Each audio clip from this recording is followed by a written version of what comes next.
Hi, thank you so much, Senator. We have drafted 12 questions by the BlogHer community. So with that, we might as well just get started since I know we are short on time. Absolutely. Let's start with Iraq. Will you work to end the Iraq war before the election? And if so, how? Well, absolutely I will. I was opposed to this war from the start, alone among most of the major candidates in this presidential race. I always thought it was a bad idea. I have been very clear about my commitment to end this war within 16 months of me taking office. I will be honest, it is going to be difficult to end it while George Bush is in office. We do not have the votes to override his desire to continue it, and we don't have enough votes to impose a timetable with the threat of withdrawing funding, although that's something that I've supported. So I will continue to speak out forcefully on the issue. I think it is a priority for us to bring our troops out of Iraq, because not only has it cost us thousands of lives and hundreds of billions of dollars, that means we can't spend on health care and pressing needs here at home, but it's actually made us less safe. It's empowered Iran. I think it's emboldened terrorist groups in their recruiting. It's distracted us from dealing with al-Qaeda in Afghanistan.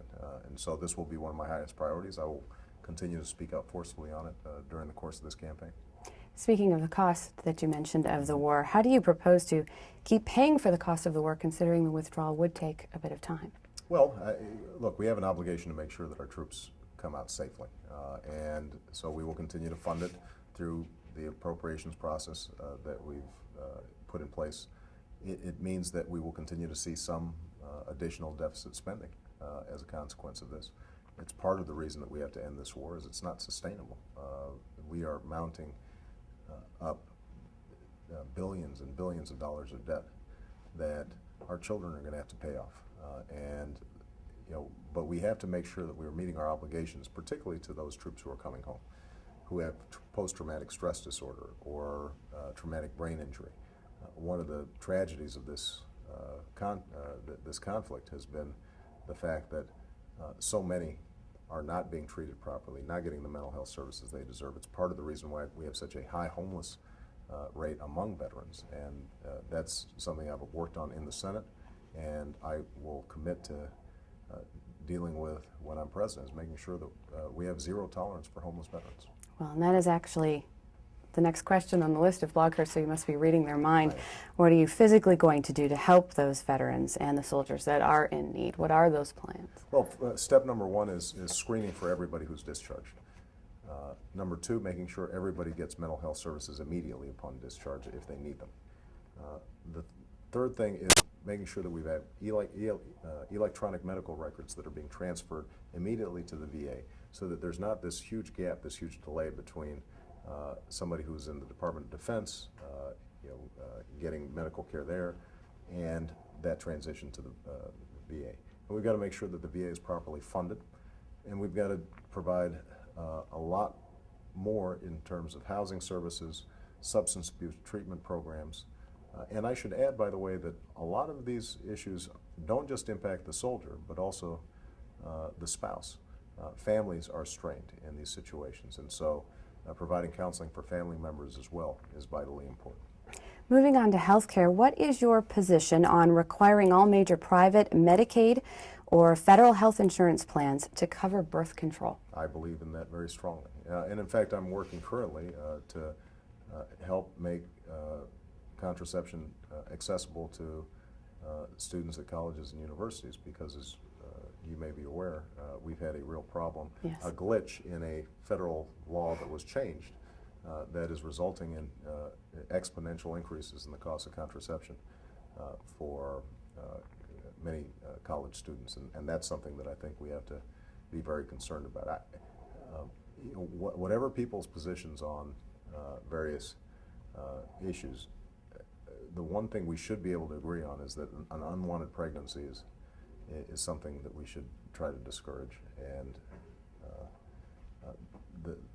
making sure that every woman has good health care, good reproductive health care, including contraception, I think is going to be a top priority of my administration as I provide universal health care to all people.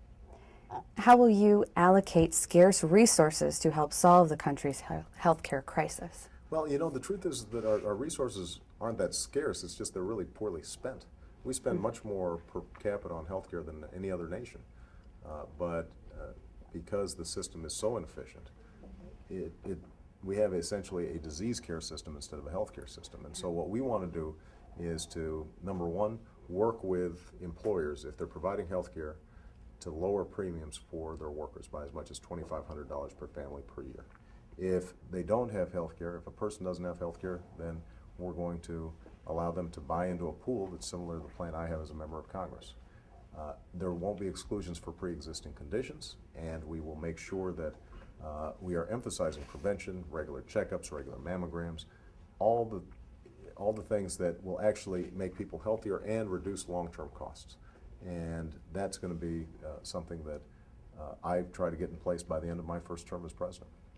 Moving on to the economy, how will you create federal public policy that helps families break the cycle of poverty? Well, this is something that I started working on when I was very young as a community organizer, dealing in some very poor communities. It's a complicated problem, and there are a lot of moving parts. It starts with just making sure that if people are working, they are getting an adequate income. And so the earned income tax credit, expanding that so that low-wage workers are lifted out of poverty if they're committed to working. That, I think, is the best anti-poverty program that we could have. Number two is providing the child care support, the transportation support, the health care support that many poor individuals, especially women, need in order to enter into the workforce. And we've neglected that. When I was in the state legislature in Illinois, after welfare reform was signed by Bill Clinton, one of our biggest priorities was getting those support systems in place, and we were able to do it a little more successfully than a lot of other states were able to do it. So that would be number two.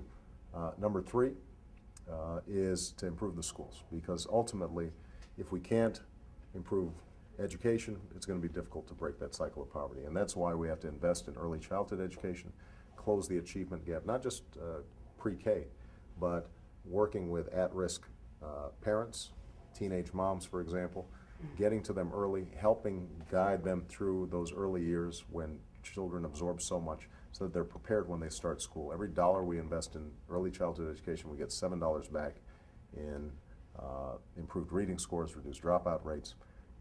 Paying our teachers more, giving them more professional development and more professional support, career ladders that they can pursue so that they can get paid more as they get more experience in teaching. All those things will contribute to improving K through 12 education. And in poor communities, summer school, after school is vitally important as well. If we do those things, then I think we're going to create an environment where people recognize a connection between school and work, between work and making enough money to support themselves.